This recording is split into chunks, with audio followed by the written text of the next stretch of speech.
Akkam nagaa fayyaadha. Mee hojii tokko eegala jedheeti.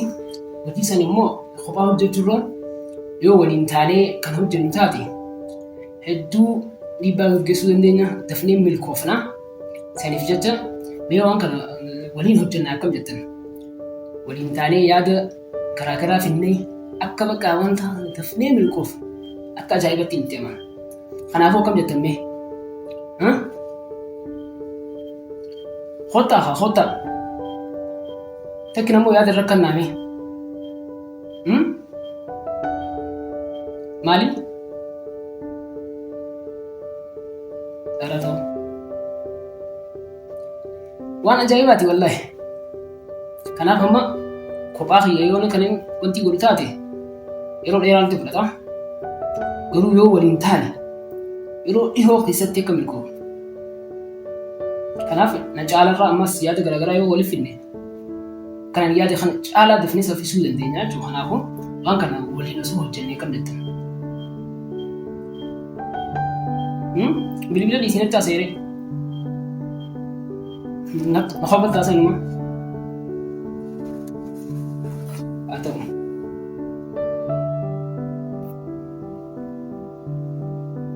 Akkanuma godhu. Koyi namni maaliif yeroo namni tokko jalqabarra jiru yeroo waa jalqabaa jiru jalqaba jedhe kana waan kana goonee kana jettee koyi maaliif si amanuu dhiisee si wajjin waan kana hojjechuu dhiisee hojii jalqabuu dhiisee namoota isa dura yeroo dheeraa hojjechaa turan namoota isa dura milkaa'an namoota isa dura dhageettii qaban baqa namoota san jala fiiga garuu namoota san jala fiiguun isaanii takka wanni isaan jijjiiru tokko illee hin jiru. Garuu yoo hojii kana silaa tolee jedhanii har'aan tana wajjin kan eegallu taate baay'ee jijjiiramuu dandeenya ture. Silaa namootuma jala fiigan san caala warroota booda warrummaan sunuun isaan san barbaadu ta'uu dandeenya silaa waliin. Garuu maaliin wal ajajanii? Maal naa wayyaa?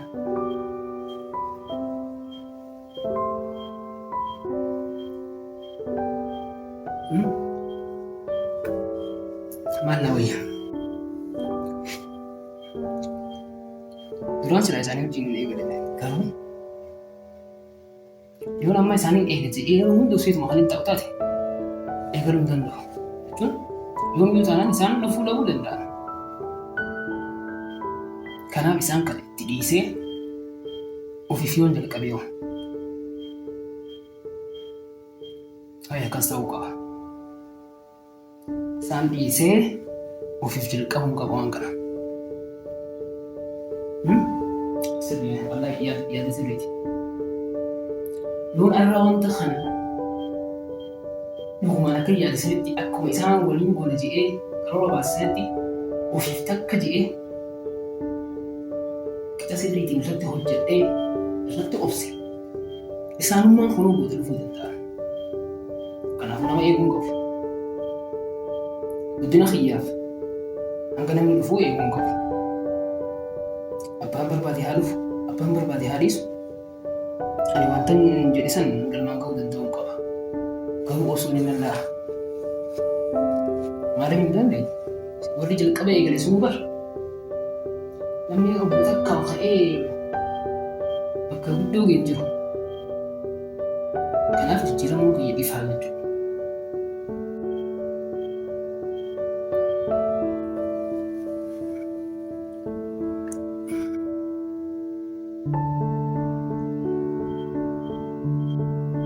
Akkam jettan waan kaleessa isinii jedhe sana yoo eegalle armaatana yoo wal bareedee waan akkasii qabne kan jettan bakka teenyeetu namootummaan dura milkaa'ee qofa ajandaa godhannee haasawaa waan abaluu sun akka ta'e kan ta'edha akka isaan ta'an sayyuu ta'uu hin dandeenyetti. Kanaaf jijjiiramna wanni jijjiiramnee hin jiru. Kanaafuu garuu kophaa deemurra nama lama ho'ina akkasuma nama wanti ho'ina walitti dabalannee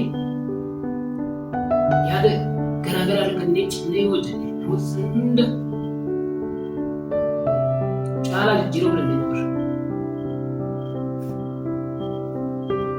Maal jettan sana hayyee taate gaaf tokko ni galtan inshallah. Waan inni hin jedhe kana gaaf tokko ni galtan. Nama tokko illee eeguu qabu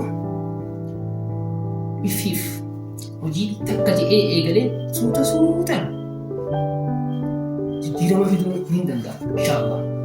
Kanaafuu jalqabuun qaba. Silaa gaafa jalqabaa sammummaa isaan fudhachuu baadhee eegalee badhaarraa isin jiru. Garuu yeroo sana akkatti naaf hin galle. Amma ammoo hubadheen jira. Nama eeguudhaan yeroo xiyya gubuun qabu. Kanaaf jijjiirama kiyyaaf namni tokkollee nan barbaachisu. Namni hundi kan nama kadhadhe kun hundi goota ofiifuu dhufuu danda'a. Ifiif na barbaadee dhufa. Kanaafuu eeguun qabu bakka. Inshallah. Sirrii wallahi. Waan tokko eegaluun ni ulfaata garuu haa ta'u. Wanni ulfaanne tokko lafa kanarra hin jiru. Wanni ulfaanne tokko illee hin jiru. Namni kun hundi gaafa jalqabu osoo hayyaadin nu taate gaafa isaan eegalan san isaanis akka irraa dara jiran san hin jiru. Waa eegalan isaanis. Kanaaf jabaadhee nama eeguun qabu. Jabaadhee hojjechuun qaba. Jijjiirama fiduu danda'uu qaba. Inshallah. Rabbiin isa gargaara. Akka ajaa'ibatti. Ammarraa eegaluu qaba. Amma eegaluu qaba.